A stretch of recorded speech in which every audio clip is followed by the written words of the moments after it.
Nakadapa at wala ng buhay ang isang babae nang makita sa kalsadang ito sa Barangay Rosary Heights 10 sa Cotabato City nitong umaga ng October 9. Kinilalang buntis na biktimang si Jacqueline Bendijo Petiza, 28 anyos. Sa investigasyon, pauwi si Jacqueline matapos niyang bisitahin ang kanyang kaibigan. Pero habang naglalakad sa Melendez Street, bigla na lang siyang pinaputukan. Wala ibang nakakita. Nakarinig siya ng isang putok. Naglabasan ng mga tao na noong unay inakalang nawalan lang siya ng malay. Pero nang lapitan, may tama pala ng bala sa ulo ang biktima. Agad itinakbo sa ospital si Petiza. Pero hindi na nailigtas pa.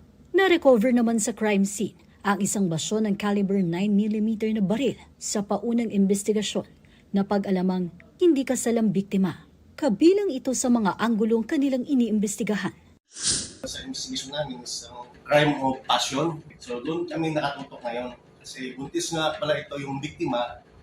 Wala pa tayong medical records. Sa ngayon, tinututukan natin kung anggulo na ito na possible is a love triangle. Meron na po tayong person of interest. Sa ngayon, nangangalap ng CCTV footage ang mga pulis para sa mas mabilis na pagkaresolba ng krimen. Mobile Journal, Kayla Makantan, hatid ang mukha ng balita. Naka-wheelchair man, hustle play pa rin ang pinapakita ng mga lalaking ito sa loob ng basketball court. Sila ang miyembro ng ating national team for wheelchair basketball.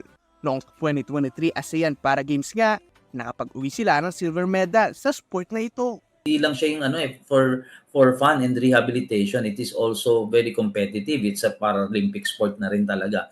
1950s noong unang umusbong ang wheelchair basketball bilang rehabilitation ng mga sundalong na disgrasya sa gera. Pero ngayon, isa ng legitimate at competitive sport ito at may mga tournaments internationally. Ang rules halos pareho lang ng traditional basketball, pero syempre, may kaunting adjustments tulad ng traveling o double dribble. Mayroon din ginagawang scouting of players para mapasama sa pambansang pool. Pero pag mahaba reach mo lang, nalamang ka. Since walang leaping ability sila, hindi sila makakatalon para ma-offset yung reach, yung advantage. Ang pinakamalaki epekto ng sport na ito, ang pagbibigay ng pag-asa sa ating mga kapatid na PWD. Dahil sa kabila ng kanilang disability, na kaya pa rin nilang mag-excel sa isang sport. Nakakataas ng moral, nakaka-encourage ng iba pa, nakakaganda ng pakiramdam, and nakaka-uplift ng spirit. Yes, wheelchair basketball gave them a new lease in life. Sabi nga ang tunay na lakas ay hindi lang nasusukat sa kakayanan ng katawan, kundi sa puso at dedikasyon mo sa laro. Patunay lang na kahit may limitasyon, walang imposible basta may pangarap at determinasyon.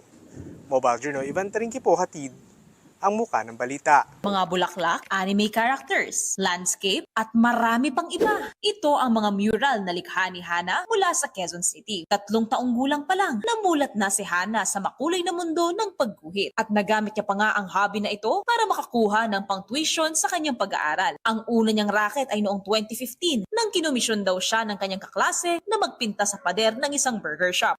Ang tawag lang po nila doon is drawing, painting, hindi pa po yung salitang mural. Hindi pa ako marunong humanap ng paint doon para sa wall.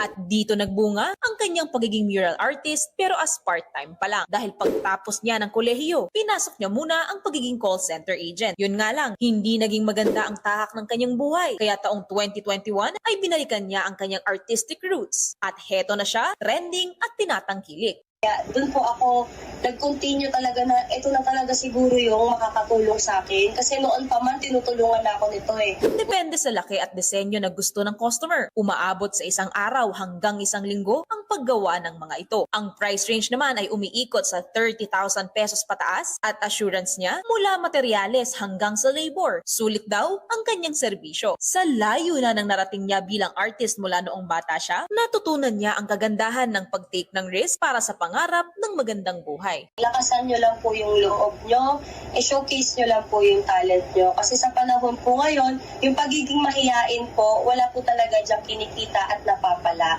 Kaya kailangan, lagyan din po ng konting kapal ng mukha. Value your work, value yourself. Ito ang mga naisipaalala ni Hana para sa iba pang artists na tulad niya. Mobile journalist Marymon Reyes po, hatid ang mukha ng balita.